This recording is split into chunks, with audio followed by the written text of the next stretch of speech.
Hello, everyone, and welcome to the Purr Play Sip Podcast. This is Boo. Look at this giant monster, by the way. It's huge. This is Boo, and Boo is adoptable up here at the top loft area. We hope he's gone by the time you see this podcast. I know. Of Purrfect Day Cafe in Louisville, Kentucky, Covington, Kentucky. You can kind of see up here, we're up in our loft area. This has become our new YouTube posting and videography area. And then we also have a little baby right there. That's Kitty. And then we got a brand new one named Patty that's in there. So we're letting Patty kind of take her time and kind of get ready. But we're up here during our day, kind of cutting up our podcast here. And today's podcast of the Purr Play Sip is all about what it's like to work at a cat cafe. So some of you guys that, really, we've had so many inquiries about starting up our own cat cafe, and hey, we think you guys would be perfect here, or I'd like to start up my cat cafe here. One of the things we thought we might do is kind of pull back the curtains. And so we are here talking to Rosemary Cundiff-Brown, who is our top cat, second in charge at Purrfect Day Cafe. Regional Purrector. Regional Purrector is her new title. We're doing something fun with our titles. One of the things that our philosophy is and it's neat because you can get away with this at what it is that we're doing at a cat cafe. So a lot of corporate atmospheres, again, there's director levels, there's C levels, there's all these kind of high technology things, but we want to throw all that out and we want to really kind of create a positionless. Little hair. I was about to say that. Nice choice on black shirt. He needs a good brushing. Yes, he does. So, yes, we want to kind of achieve this positionless program and culture within here where everybody kind of helps contribute. Sometimes that's a little altruistic to think about that, but we think we can get away with it at a cat cafe. And this is Boo. So yes, I don't know if I had said that before. Boo's adoption fell through. And that's probably, one of the sad things. And it's frustrating. It kind of gets us upset, but the reality is sometimes that happens and people think with their heart and the mind changes, or somebody finds out that they're highly allergic. But at the end of the day, these are some of the things that we have to stomach, don't we? And try to make sure that things happen. And you gotta come out every single day with a positive attitude. But I don't want my words to come out of this. I really kind of want to find out more about Rosemary. Yeah. So Rosemary has an amazing background that I think just fit together like a perfect puzzle piece. He's leaving me. No, don't do it. He's going to come see you. That's what he's doing. That's it. That's right. And this is my new cat fur. It's all natural. But she has a neat background that I think that kind of fits the cafe. And so we want to kind of tell you a little bit about what that background is and how you feel as if, it's kind of defined somewhat of the identity of the cafe. Mm-hmm. So just a little quickly about me. I taught school. I taught middle and high school for almost 20 years. I also was a competitive speech and debate coach at Bowling Green High School and North Oldham High School for 20 years, and left the teaching profession pretty much right in time, a couple of years before COVID hit. I also own my own photography business, professional photography business. I'm a master photographer, photographic craftsman. Don't pick up the camera too much anymore, but I also taught photography quite a bit. Had Monarch Photography for 15 years with my husband, Jonathan. And then I also am a musical theater person, so sing, act, dance, all that good stuff. And was just looking for a change and happened to drive by and see the sign and called Chuck and said, "You have to hire me." Sometimes I think he questions his his judgment on that. And then we just started the ball running. Certainly my public speaking skills come in handy, my photography skills, my creative skills, but also Chuck will tell you I am a type A master of detail and multitasker. And so that is extremely important when you're working in shelter work or at the cat cafe. And he's very upset that we're running the blender downstairs right now. Ears back. He said, "What's going on?" He wants a smelly cat. So my background, all of those, as far as, doing the newsletters or I would say probably one of my best attributes is is helping customers, especially when they're feeling a little bit stressed or don't have a reservation or are having an adoption issue. Really the people skills more than anything that I've worked really hard to develop from just years of working with the public. It's probably my strongest suit, I would say. I would say you agree with that, right? I would. I might differ a little bit from you on that one. It's that, as you can see here, her theater, her entertainment, Rosemary's an amazing singer as well too. She kind of sets the tone. And I think that, so she kind of explained it in detail, which, as she had said, she's a detailist, but she sets the tone within the cafe of something that is just an amazing experience. If you watch her on our Facebook Lives, whenever we release our kitties in the morning, again, the same thing. And she and I have just amazing synergy with that piece. We don't get to do those very often. We don't. We don't get to do as much as we used to, just with the opening of the other cafe. But that's okay. Yep. That's our mission in order to be able to help even more people. Are you coming this way? Come on. All right. There's our bourbon barrels. Come here, buddy. There you go. See, now it's perfect. There we go. Don't do anything embarrassing. You're on camera. But yeah, I think I absolutely kind of agree with that, and it's so important when you're looking at whatever job you're going to, but specifically a cat cafe, that you kind of match up those kind of personalities. We always teased about people who had anxiety disorders, and again, bless them, but this is so busy in here. It is. It's just not a good match. So it's important to be able to have that social part of it. So Rosemary, after 7,100 adoptions, 7,100, right? As we start speaking about what makes it fit in here, 7,100 adoptions. What are some of the reasons as to why you feel as if we have been able to do so many? Now, even cat cafes across ask us about this. How is it that we're doing so many adoptions? I mean, I'm amazed every day. Where just last week or this past week, we did 46 adoptions in 1 week. We can do up to 18 in a day. It's just crazy. I think, however, first and foremost, I think from the moment you go onto our website, it's informative because people come in going, oh gosh, I don't know where I am or what's going on. If they take that step to go to the website first, it's really an educating point of our website, the FAQ section. And I think they come in a little more prepared. And I just really think, Chuck, that from the moment someone walks in to the moment they walk out, they've had a wonderful experience, or as we say, a perfect experience. And if they don't, we want them to come back.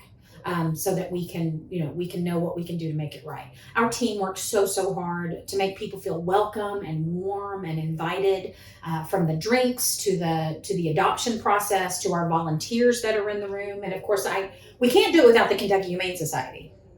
If you don't know much about the Kentucky Humane Society, they're our state private nonprofit shelter, and they receive no funding. And so part of our mission too is to help them not only clear the shelters, but to also be able to make room in the shelters for Mayfield tornado area kitties, Hurricane Ian. It was Ian recently, right? Mm-hmm. And we had Ida, the Eastern Kentucky flood areas, or just people that have found animals. We can't do what we do without the wonderful partnership that we have with the Kentucky Humane Society. But I just really have to go down to the bottom of it, which is our team. I think our team is just so wonderful and family friendly and family oriented. I always say we put the fun in dysfunction. That's what we do. And they just care so much, not only about the cats. Hi, kitty. They care not only about the cats a great deal, but they really care about our people who come in and visit, whether it's a child all the way up to big families or bachelor parties or whenever you're coming in.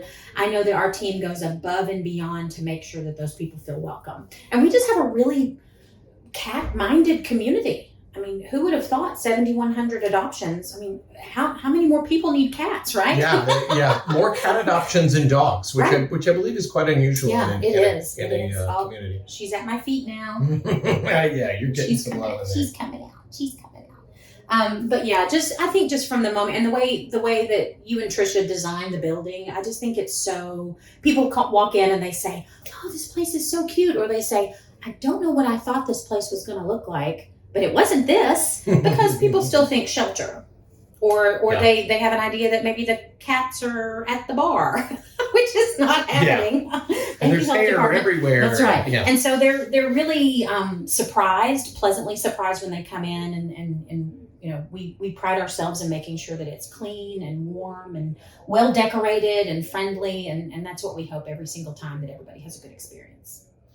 So you're kind of naming why the customers and the people who come in here have a good experience, and the kitties, of course. Yeah. But what do you feel as if has been the most rewarding part of it? So you've been here 4 years now. Probably been hopefully been a good, more than 5 in April. 5, that's right. This was just a shell. When this was an old apartment up here, right? Kind of. Remember that? Kind of. I don't remember anymore. It was gutted. It was gutted. The most rewarding, obviously seeing animals find their homes, especially our animals that have either been surrendered or coming from hoarding cases or coming from kill shelters, because there are still kill shelters around, not because they want to, but because there's just no space. So for us to be able to send that many animals home, that's amazingly rewarding, that people are willing to open up their homes, and that we get to see that. The moment you get to see a kitty fall in love with their person and choose them, you're getting ready to get attacked, by the way. Just to know what she's talking about. He loves that window. Whoever adopts him, they need to have a big window. Oh, hello. Close I go. He's good for social media. He's good. How Boo? He's happy. He loves it up here. He really does. But obviously, that's the most rewarding experience, is to just see more and more and more animals find their homes. As a cat person myself, obviously, an animal lover in general, and it's actually pretty rewarding when we get down to so few kitties that we have to hold to the next day. We always say that's a great problem to have. The fact that we have sent home so many animals in one day that we have to postpone a take home to the next day. That's extremely rewarding, because that means that we are opening up the shelter for more space for more animals to come in. And I think just rewarding day to day, just to see people happy. We always say, if you can't be happy here at a cat cafe, we can't help you. And just even when we gave a little kid a sticker the other day, and she said, "This is the best day of my life." And I said, "That's amazing. That is amazing." Because, the world is so stressful right now. And for us to be able to give people, of course, the cats all day, but for us to be able to give somebody an hour that makes their day is just really rewarding. So with reward also comes a lot of work and stuff like that. So what would you say is the toughest part about working at a cat cafe? Right. Maybe even that kind of extends into the mission work of animal shelters. There are two types of difficulty. This job is very physical. We're running up and down the stairs all day. We are cleaning. We are cleaning constantly. Chuck will definitely attest to that. Just from a physical standpoint, lugging 50-pound bags of litter up and down the stairs and cleaning all day long, and just the general physical work. When we're doing our deep cleans 3 days a week, it is strenuous. It is a lot of work to do.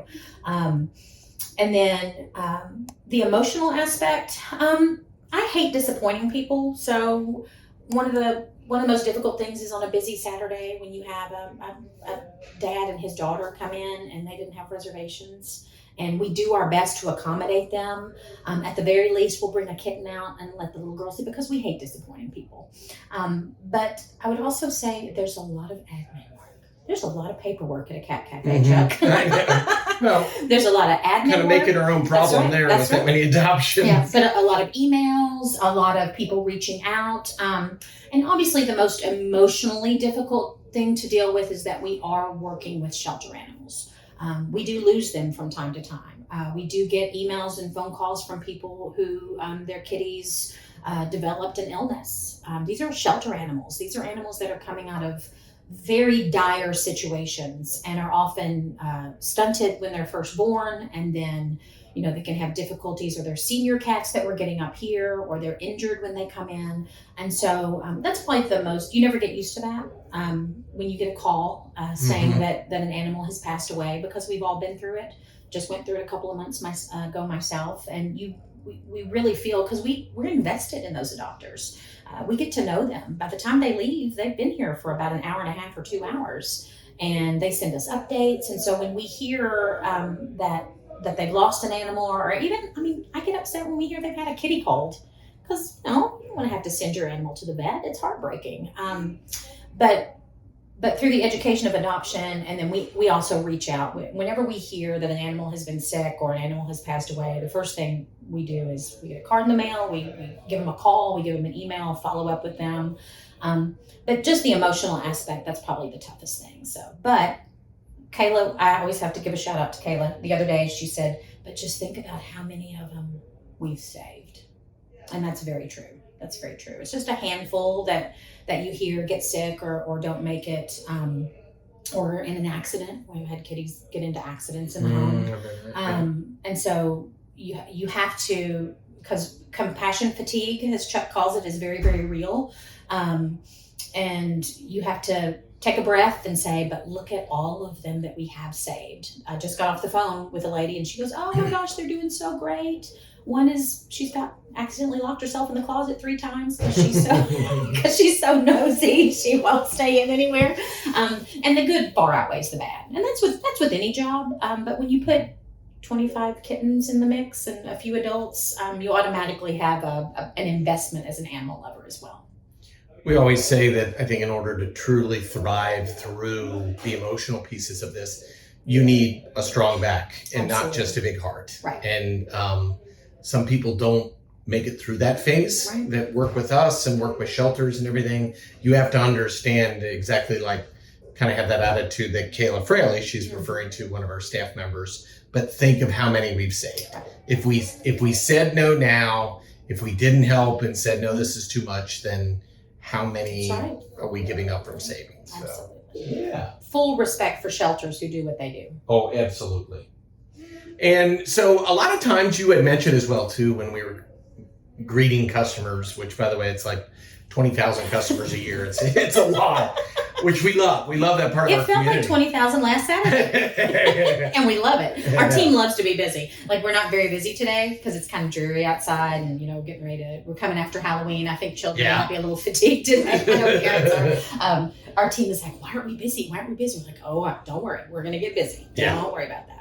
There. So with all those people that you're talking about that don't necessarily recognize what it is that we're doing here, never been to a cat cafe and stuff like that, if they pulled back the curtain, what do you think would be, the biggest surprise that people didn't understand?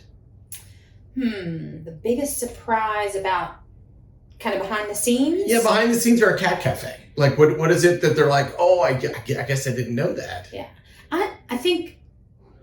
I think a lot of people wouldn't realize about how much dedication it takes from the time we receive the first email in the morning saying that the shelter's bringing how many kitties to the time that we close at night. I mean, it is constant. There's always something to do.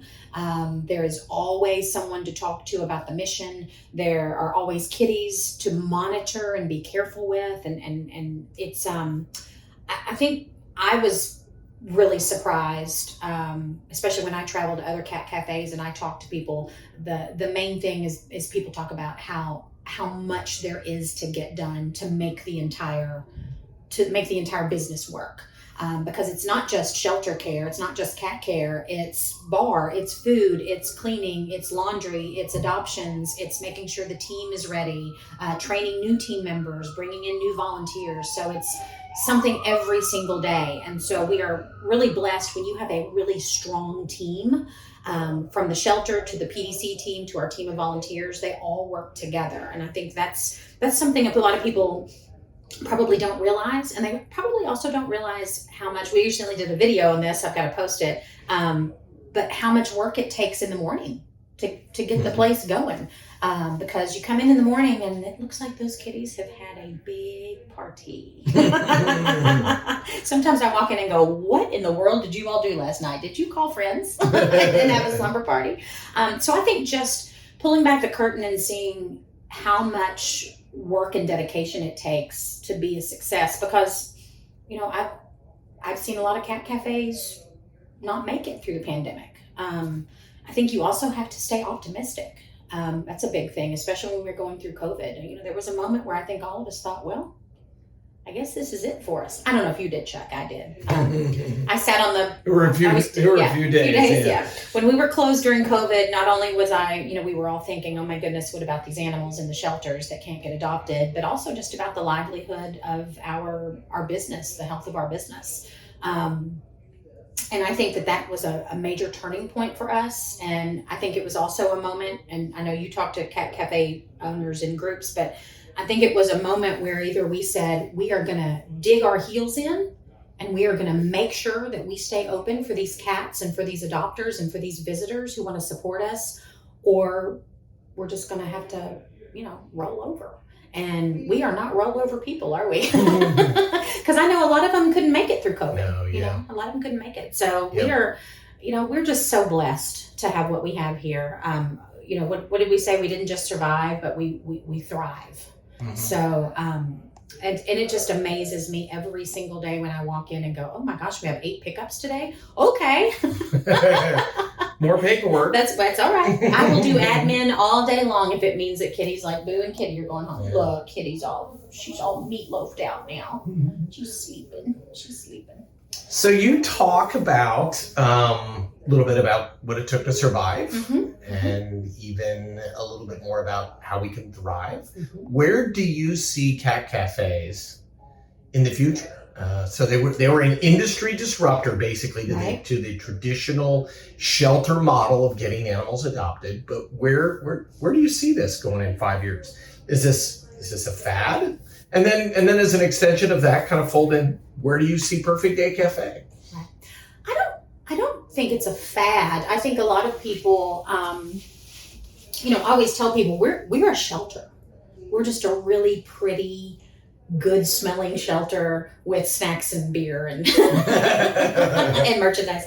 But because a lot of people, I think they go to, I adopted all my animals from shelters, and even when I go out to shelters to volunteer, whatever I'm doing, there is still it's not a cozy place. They are there to save animals and get them adopted. Whereas the Cat Cafe notion is kind of turning that upside down and turning it into a place where you can really spend your time and you can take your time, and all of that is going to either make a match, or whether you're just visiting and don't want to adopt, it's still going to a good cause. So I don't think it's a fad. I think, however, we have people all the time I've had people come in lately go, oh, I want to open my own cat cafe. And we go, all right, you just got to understand, it's a lot of work and it's a lot of dedication and it's a lot of money up front. I'm just going to be honest. You were prepared to, I saw this from the time we were gutting this place out to where we are now. And it's a huge commitment, and it is a 24/7 commitment. These babies are depending on us. And our visitors are depending on us. So I don't think it's a fad, but how many are we now in the nation, do we think? Around 150 cat cafes. Yeah. And then are we still one of 3 that has more than one location? One of 3 or 4, yeah. I know 3 at least. Yep.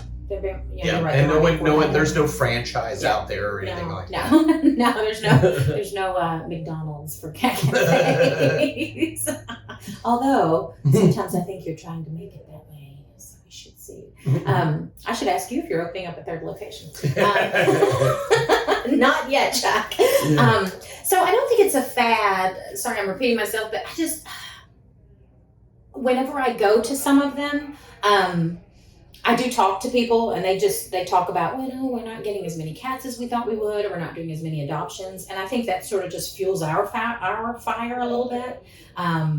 The team is excited. When we do 46 in a week, you have to think, okay, well, that's 46 times 2, because not only do we send home 46 kitties, we made space for 46 more. Because we're a firm believer, when you adopt one, you save one, and that it equals out to 2.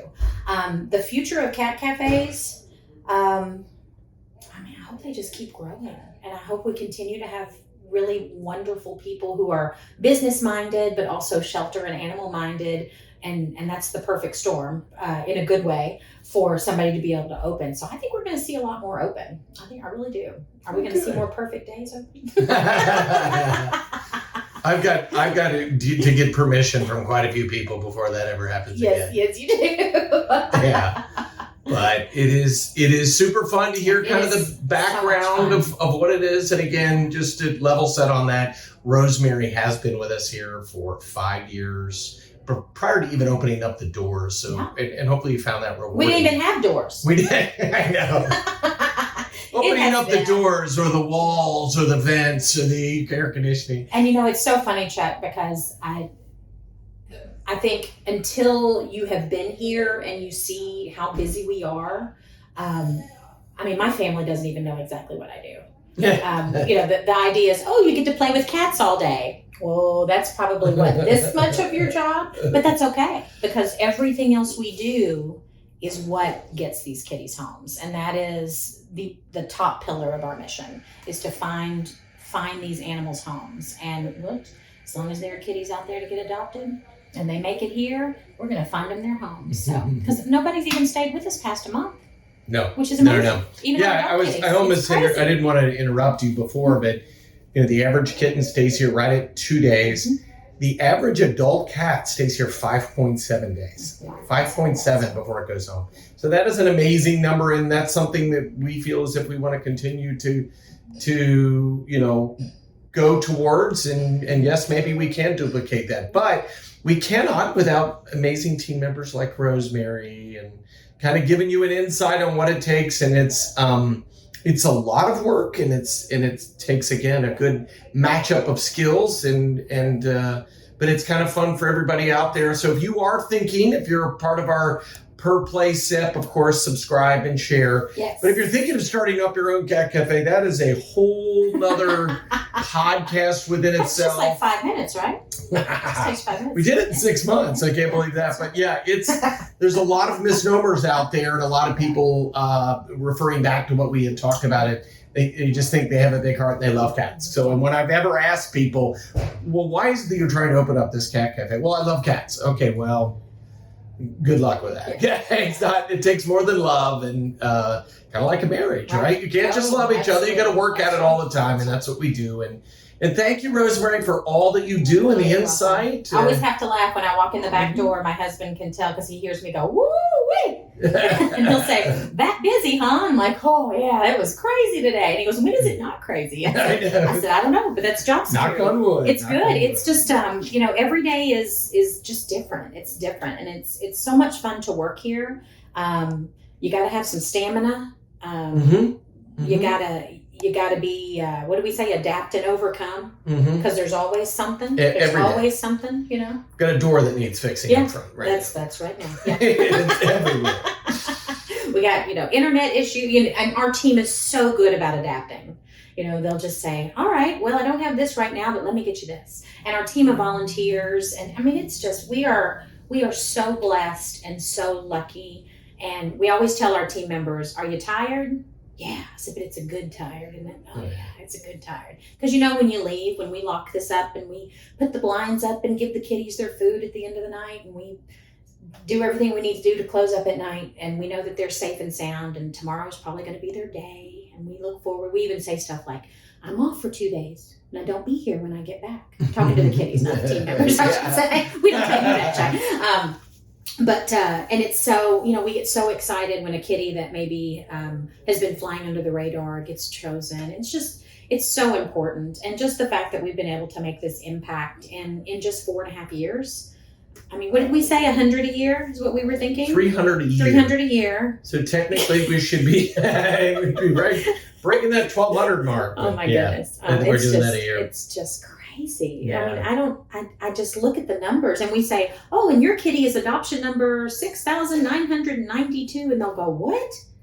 My first cat was adoption number 4,000. I'm like, well, there you go. We're really fast around here. And, I know people go, oh my gosh, the kitties are flying out the door, but that's just another testament to our community. They're just a group of cat loving people.